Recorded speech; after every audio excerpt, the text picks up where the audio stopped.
il y a quand même une énigme là. Comment parce que la stat, c'était sur les 4 derniers matchs, tu prends un but d'entrée là, je crois.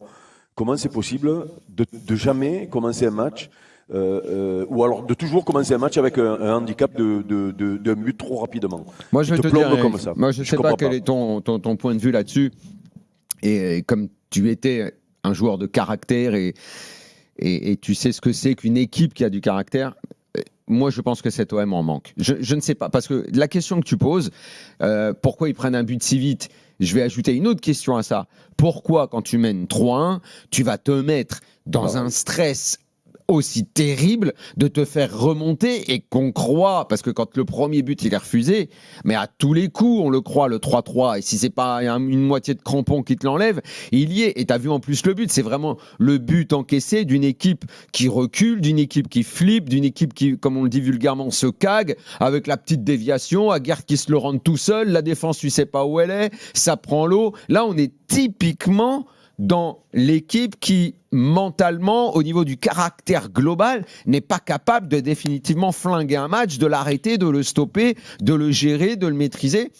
Ça, moi, aujourd'hui, on parle... Oui, alors moi, je préfère quand il joue à 4 que quand il joue à 3 derrière. On peut dire tout ça. Je préfère quand Greenwood, il est fort que quand il n'est pas fort. Évidemment, tout ça, c'est bateau de le dire.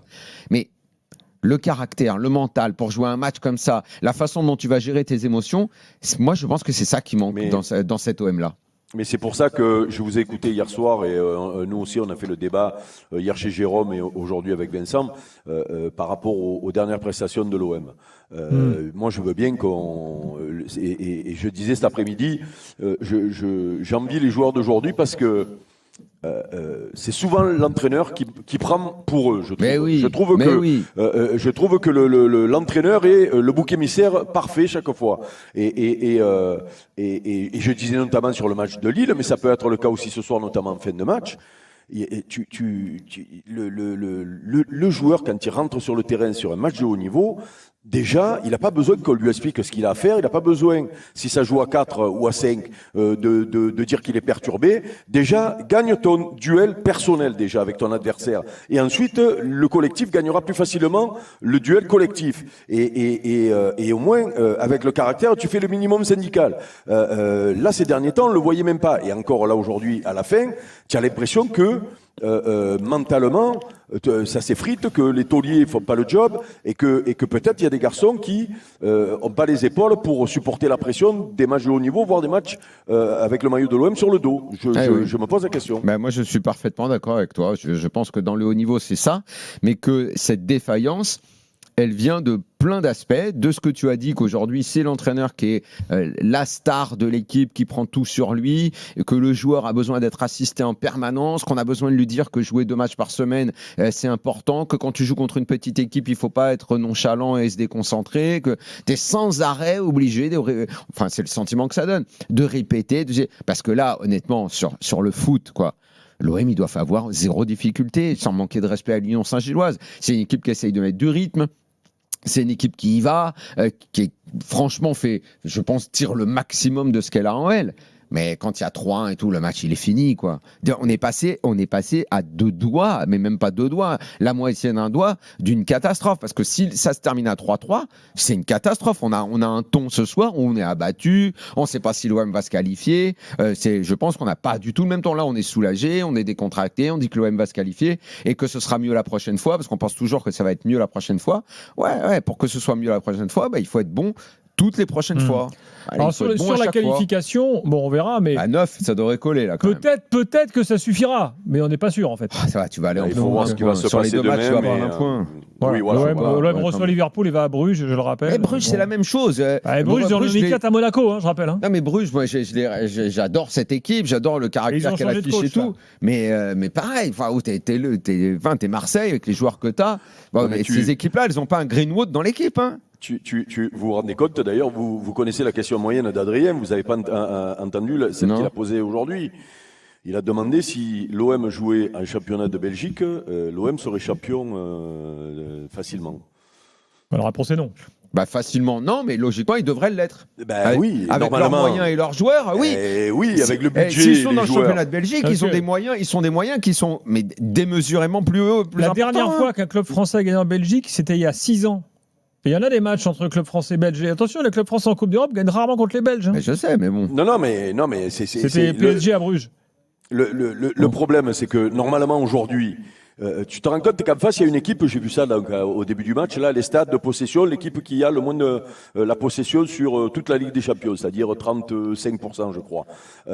Donc ça veut dire que c'est une équipe qui t'attend et qui joue en contre. Et contre une équipe qui joue en contre alors que tu gagnes 3-1 à l'extérieur, tu te débrouilles de leur laisser le ballon et de reculer dans tes 18 mètres. Non mais c'est le monde à l'envers. Normalement, le scénario du match aujourd'hui, il est parfait pour l'OM. Ça, tu vois, ça veut dire que tu n'es pas obligé de te livrer. Tu peux avoir ta possession stérile. Quand tu gagnes 3, voilà. C'est bouclé. Et voilà, normalement, mais non, malgré tout, tu te fais peur jusqu'à la fin. Ozan est là pour continuer l'analyse marseillaise. Ozan, bonsoir. Salut l'équipe. Salut. Bon, est-ce que pour l'instant, tu es d'accord avec ce qui s'est dit dans l'after sur ce match ? Bon, je suis totalement d'accord avec le fait que cette équipe-là, il y a un gros problème mental, je pense. C'est-à-dire, les gros rendez-vous, dès qu'il y a un enjeu, dès qu'il y a ce truc d'enjeu, les joueurs, ils sont tellement crispés, j'ai l'impression ils ne savent plus ce qu'ils font. Donc, à mon avis, cette équipe-là a vraiment besoin d'un gros coach mental ou un truc comme ça, parce que c'est pas possible que dès qu'il y a un minimum d'enjeu, les joueurs montrent ce visage et on arrive à se faire peur, comme pas possible. Peut-être qu'il faut le prendre. Je sais pas s'ils ont ça dans le staff comme le PSG par exemple, qui a franchi un cap très important avec ce que Luis Enrique a mis au point dans son staff et avec cette personne qui est un coach mental qui l'accompagne depuis très longtemps. Alors je t'avoue que je sais pas, mais tout le monde a ça non maintenant. Non mais attendez, je sais pas si tout le monde est dans quelle mesure. Avant de parler de coach mental, il y a ce qu'on appelle l'intelligence situationnelle. Tu mènes 3-1. T'as aucune raison de t'énerver. Mais aucune raison de t'énerver. Pour n'avoir aucune raison de t'énerver, ça veut dire que tu es complètement lucide sur la situation. Même quand tu fais du sport à un petit niveau comme on a pu le faire, tu sais très bien que parfois, quand la pression monte à tous les niveaux, de niveau amateur à niveau pro, c'est la lucidité. La façon dont tu analyses la situation qui fait que tu maîtrises ta pulsion cardiaque, tes émotions. Tu ne sois pas lucide au tennis, tu es tout seul sur le terrain. Là, ils sont 11 là. Alors pour être 11, la grande différence du sport d'équipe, c'est que en se regardant et en se parlant collectivement, celui qui est peut-être un peu plus fébrile, celui qui est un peu plus solide, avec un regard ou un mot, doit pouvoir le rassurer. C'est ce qu'on appelle les leaders normalement qui font ça. Est-ce qu'il y en a assez dans cette équipe ? C'est une question qu'on peut se poser. J'ai l'impression qu'il n'y en a pas justement des leaders. J'ai l'impression qu'il n'y a pas de leader dans cette équipe. Normalement, quand tu as Aguert, Palmieri, Højbjerg, Aubameyang, Greenwood, Pavard, même s'il n'était pas sur le terrain. Voilà, là il n'était pas sur le terrain. Attention, leader, c'est pas parce que tu as de l'expérience que tu es un leader. Hein. Non, tu peux avoir justement. 30 ans et avoir joué 2500 matchs, tu n'as peut-être pas le caractère de leader. Hein.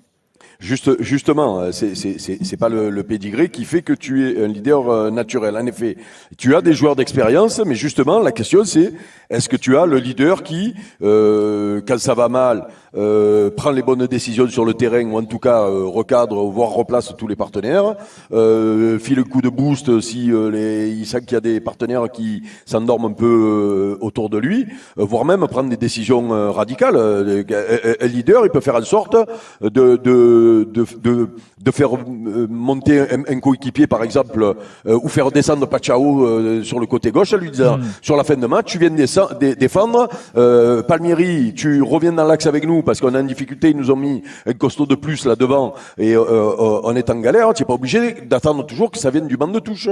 Voilà, maintenant est-ce que ça l'OM là on peut se poser la question, c'est clair. Et franchement, la trêve, elle tombe à pic parce que là, honnêtement, ça permettra, je pense, à tout le monde de faire un gros bilan, que ce soit au coach de réfléchir un petit peu, que ce soit aux dirigeants, là, là, à mon avis, pour retourner en deuxième partie de saison avec un autre visage parce que là, tout ce qu'on a vu globalement, si on fait une moyenne des différents matchs, il y a eu plus de purges de deux Herbies que de matchs références. Donc là, à mon avis, il y a vraiment une réflexion. En fait, la vérité, Ozan, c'est je ne sais pas si c'est pur, j'ai le bon mot. En fait, c'est deux matchs où tu as le sentiment que l'OM pourrait faire plus et que s'il n'arrive pas à faire ce plus, c'est souvent une affaire de confiance, d'estime de soi-même, de confiance en soi, qui font que tu vas élever ta performance. C'est ça souvent, c'est une déception sur la performance. Je sais pas si c'est purge le bon mot, tu vois. Par exemple, ce soir, on en revient, c'est quand tu mènes 3-1, si tu es en confiance et tout, bah c'est bon, le match il est Oui, bouclé, tu te mets pas à flipper comme on ça. va pas non plus. Là, t'as l'impression que depuis 22 minutes, on parle d'une équipe qui a perdu. Non, on va Bon. parler Non, de tout ce qui va bien.